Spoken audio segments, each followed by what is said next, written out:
Greetings and welcome to Distillate. Today, we are going to study about the ideal gas equation. Ideal gas equation is a very important equation that you're going to use for a very long period of time. So in different courses that you'll be studying and through different videos that I'll be uploading, we'll be using this particular equation a lot. So why do we use an ideal gas equation? What is an ideal gas? We'll deal with all these things later.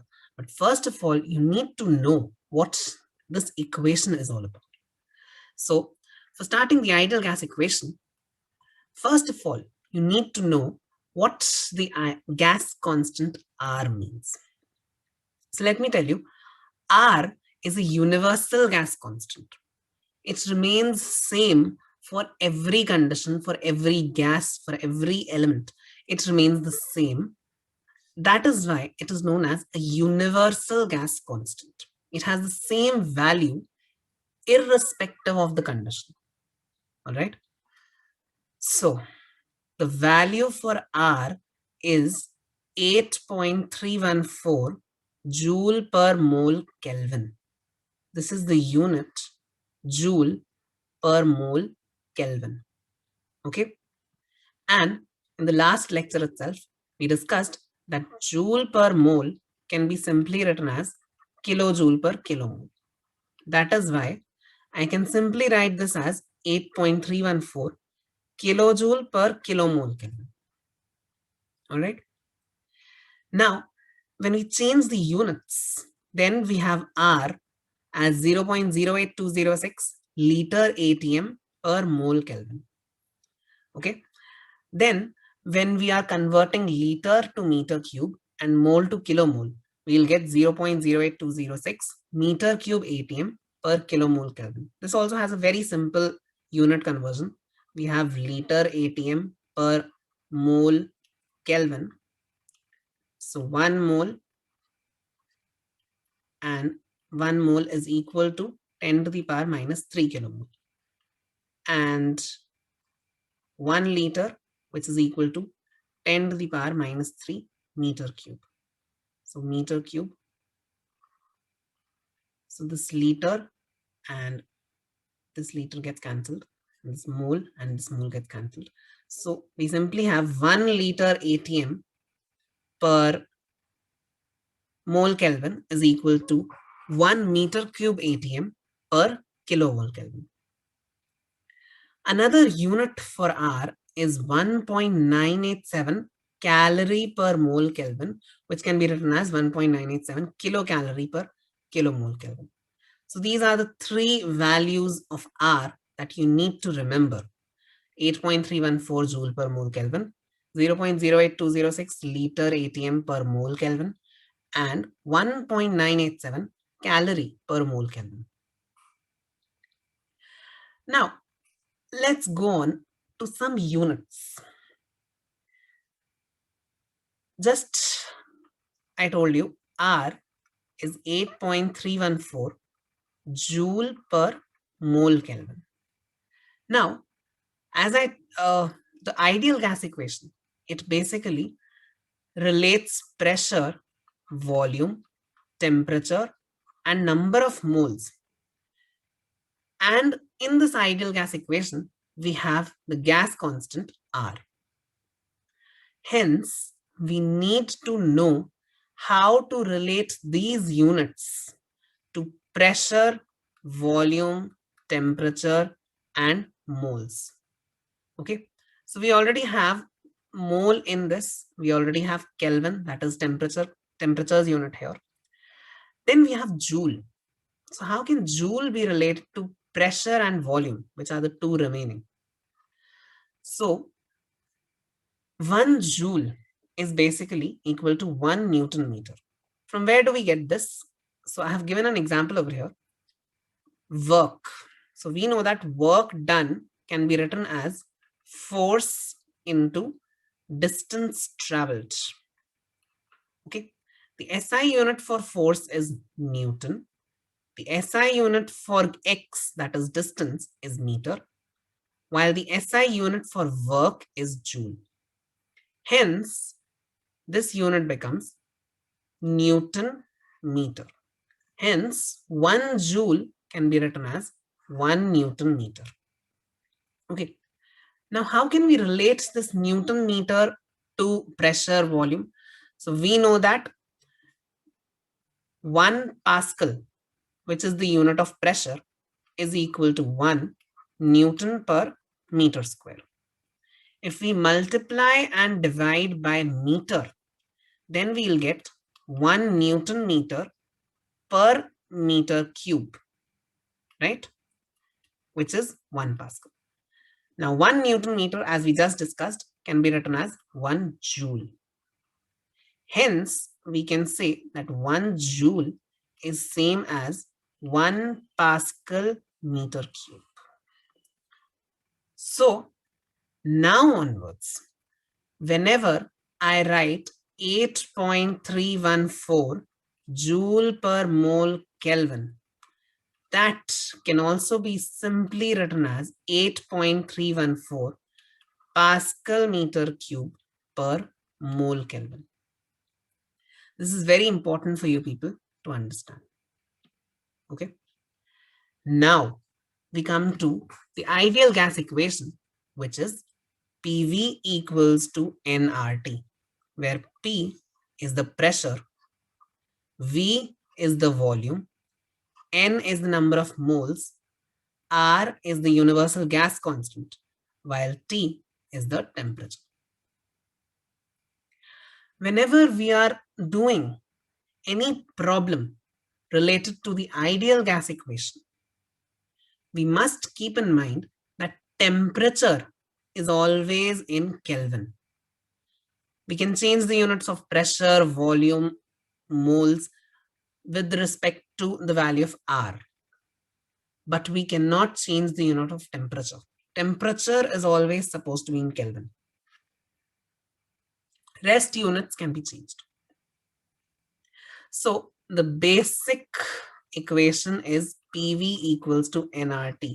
This equation should be on your fingertips. You should always remember this equation no matter what. PV is equal to nRT. All right. Now, since we know this equation, we can do a particular example. But before we come to this problem, let's try to understand how to do various calculations using the ideal gas equation.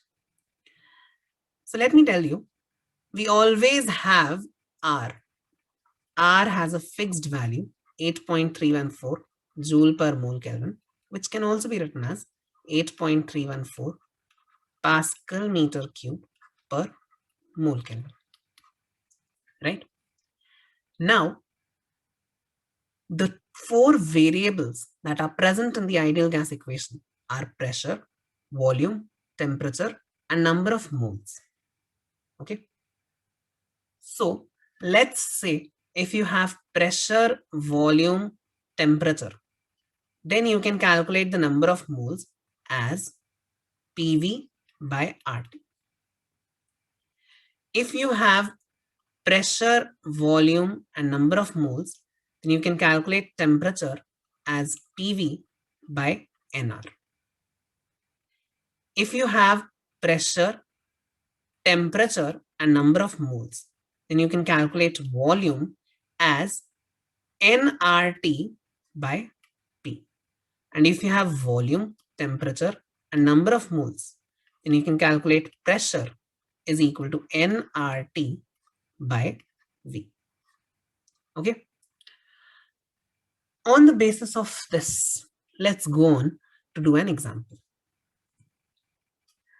Assume nitrogen is an ideal gas.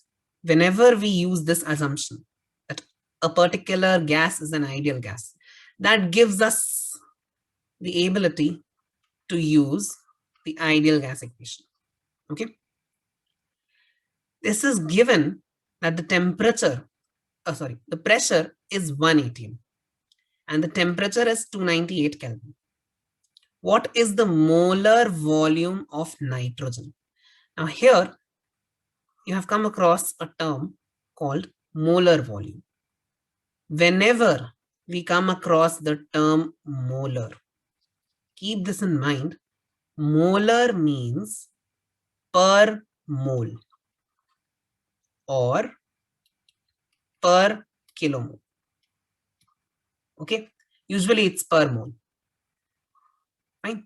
So molar volume implies volume per mole. That is the meaning of molar volume. Further, we'll be studying terms like enthalpy, heat capacity, etc. So if I say molar enthalpy, so that would mean enthalpy per mole. Molar heat capacity means heat capacity per mole. All right. So for now, in order to solve the question, we need to find the molar volumes. That is volume per mole. All right. That means we are supposed to calculate V by N. This is what we need to find. We have been given pressure equals to 1 atm and we have been given temperature equals to 298 Kelvin. All right. Now, see the unit of pressure. It's atm. Now, we had different values of R. R equals to 8.314 unit joule per mole Kelvin, which can also be written as 8.314 Pascal meter cube per mole Kelvin, of course. Then we had R equals to 0.08206 liter atm per mole Kelvin. And third unit was 1.987 calorie per mole Kelvin. Right? Now, among these three values, you have units of pressures. Okay, so which unit of pressure is used in the question? atm.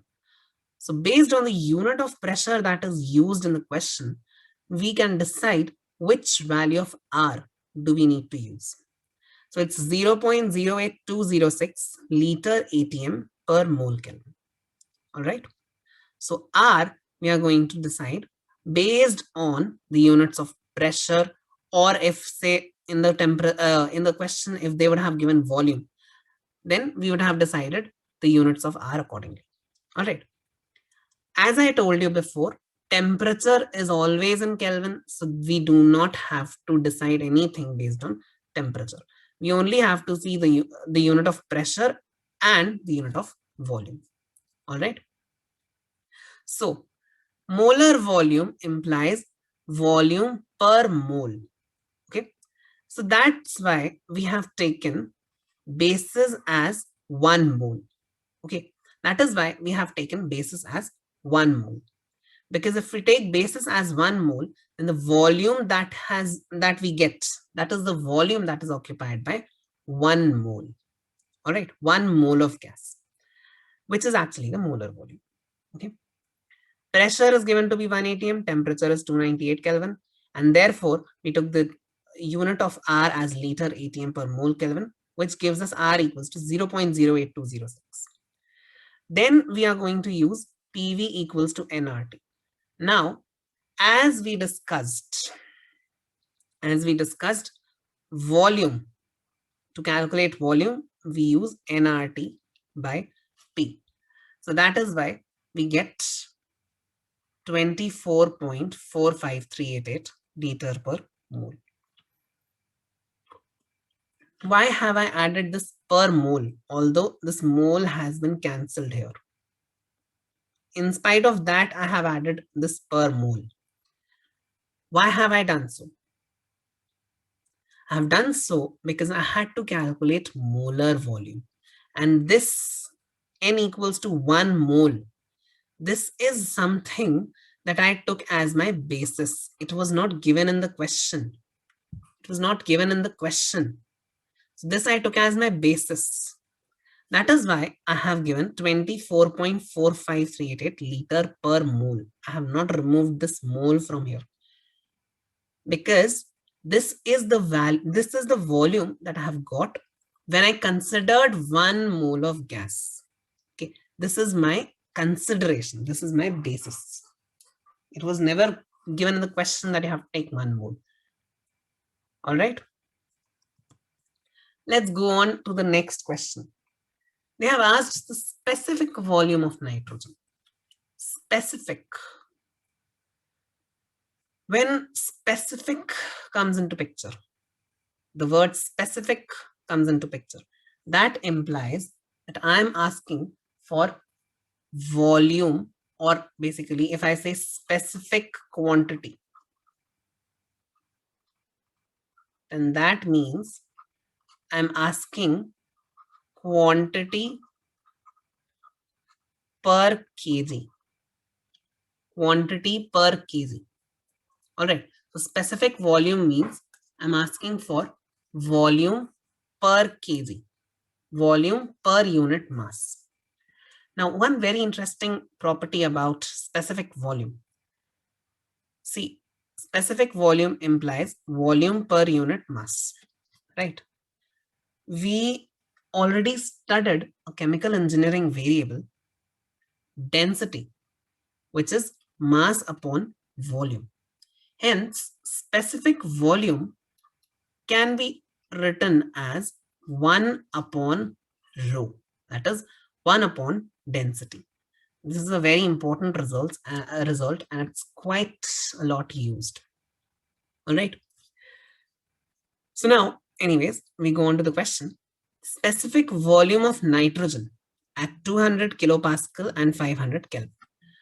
Now, once again, as I told you, we look at the units of pressure and then decide what value of R do we need to take.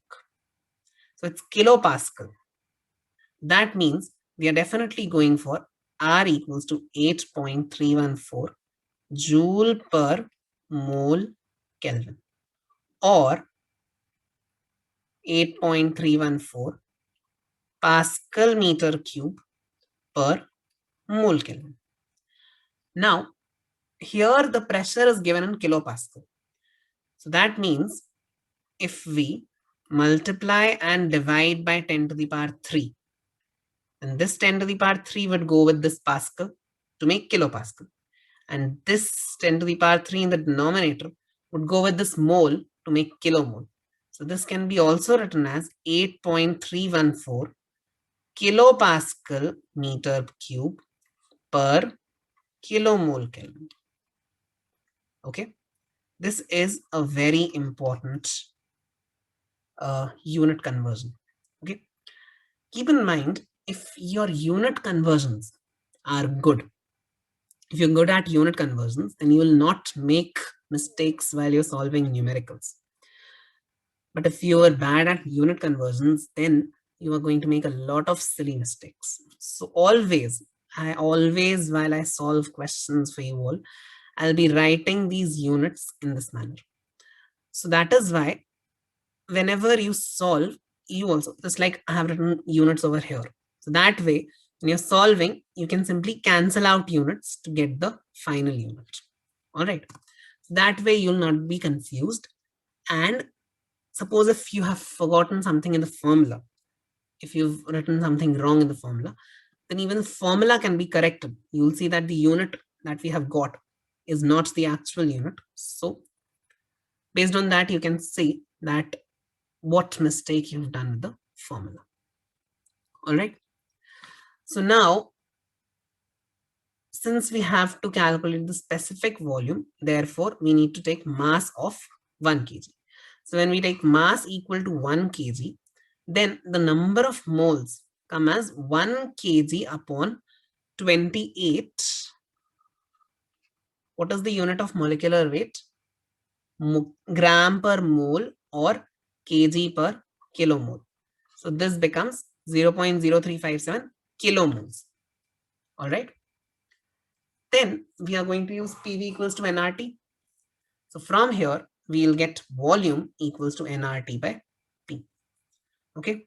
So this is 0.0357 kilomole into 8.314 kilopascal meter cube per kilomole Kelvin into temperature 500 Kelvin upon pressure, that is 200 kilopascal. So kPa cancelled, kilomole cancelled, Kelvin cancelled. What is left? Meter cube. So that is going to be the unit of our final answer, 0.74232 meter cube. Since this is the volume that is occupied by 1 kg of mass, therefore, this is going to be 0.74232 meter cube per kg. This is the specific volume of nitrogen. This is the specific volume of nitrogen. Now, let's do this problem. This is a very interesting problem, and this would actually give you a lot of information about pressure and its units. All right. So find the pressure exerted by 16 kg of oxygen. 16 kg of oxygen means number of moles is equal to 16 upon molecular weight of oxygen is 32 kg per kilomole. So it's 0.5 kilomole. Okay. That is filled in a 2 meter cube tank. This is the volume. Now, from the unit of volume, you can decide R is equal to 8.314 Pascal meter cube per mole Kelvin. And since we have moles and kilomoles, therefore, we are going to use 8.314 kilopascal meter cube per kilomole Kelvin. Okay. Temperature is 298 Kelvin. Find this pressure in Pascal, kilopascal, bar, atm, millimeter of Hg, and torr. These are the different units of pressure. Okay. It's not just the units of pressure, but yeah, these are quite used. Quite often they'll be used. So I have taken these units. So we have found the number of moles as weight upon molecular weight, that is 0.5 kilomoles. Volume is given to be 2 meter cube. Temperature is 298 Kelvin, and R we are going to use as 8.314 kilopascal meter cube per kilomole Kelvin. Hence, pressure is equal to nRT by P. So nRT by P 0.5 kilomole into R 8.314 kilopascal meter cube per kilomole Kelvin into T, that is 298 Kelvin upon V, that is 2 meter cube. So meter cube cancelled. Hence we are left with kilopascal. So this is the unit 619.393 kilopascal. All right. Now, when we convert this to Pascal, so this prefix kilo implies 10 to the power 3. Kilo 10 to the power 3, mega 10 to the power 6, and so on. Right? So kilopascal means 10 to the power 3 Pascal. So it's 1000 Pascal. Hence, we multiply this by 1000 to get Pascal. All right. Then another unit of pressure, which is quite often used, is ATM. So you should know that 1 ATM is equal to 101325 Pascal. Usually people, they just take it as 10 to the power 5 Pascal, but it's actually 101325 Pascal. All right. Hence, when we convert this Pascal into ATM, so we divide it by 101325 to get 6.113 ATM. All right. Then another unit of pressure is bar, which is 10 to the power 5 Pascal. Okay. Hence, when we solve using, when we convert Pascal to bar, so since 1 bar is 10 to the power 5 Pascal, implies 1 Pascal would be equal to 10 to the power minus 5 bar. Right? So we'll multiply whatever we got in Pascal. 619393 Pascal is equal to 619393 into 10 to the power minus 5, which is 6.194 bar. Okay. Then this is a very interesting unit, millimeter of mercury. Okay, this is quite used when we deal with fluid mechanics, in manometers, etc.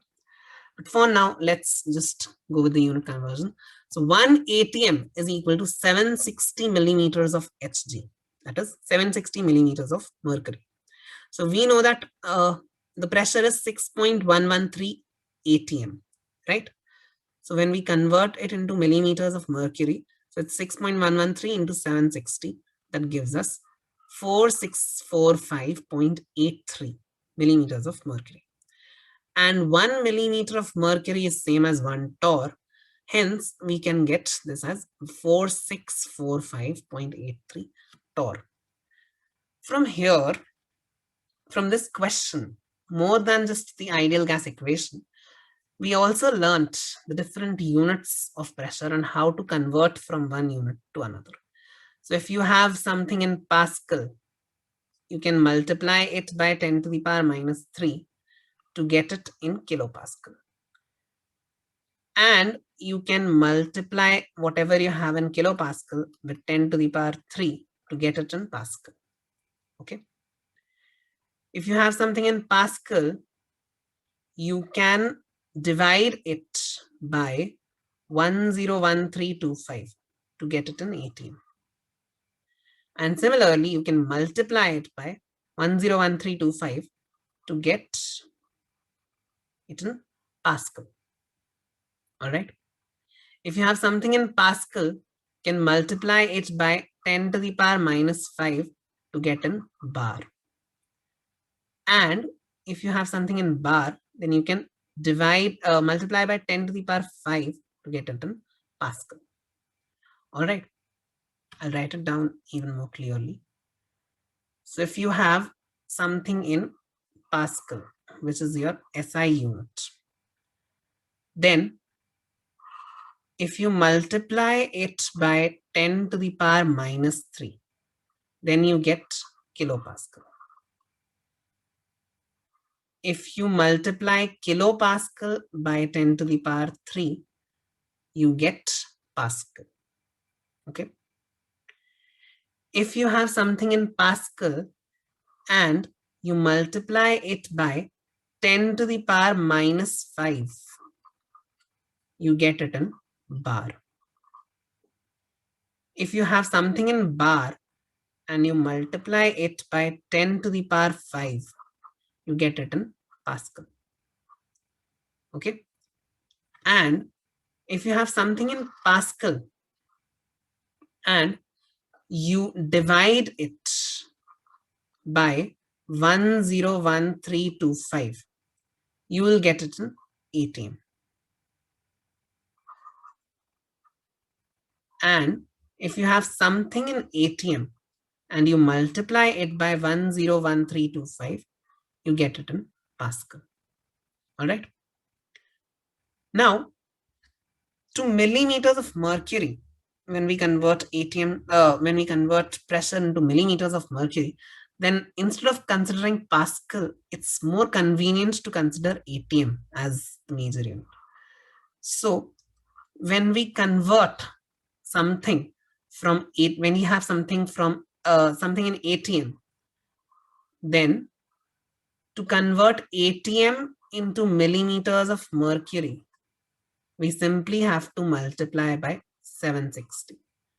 And to convert millimeters of mercury to atm, we have to divide by 760. All right. So this is the basic unit conversion that you have for pressure. There are more units involved in pressure. For example, there is something called PSI, pounds per square inch. Then there's something called kgf per meter square, which can be written as kg force per meter square. So these units are also there. So we'll be discussing all these units through your course. But for now, I have told you these units, and these are quite important. So please keep these units in mind, and hopefully you'll remember these conversions. Okay, we'll be using these conversions quite a lot. So as you'll be seeing these videos, you'll get to learn the conversion and you'll be able to solve problems very easily.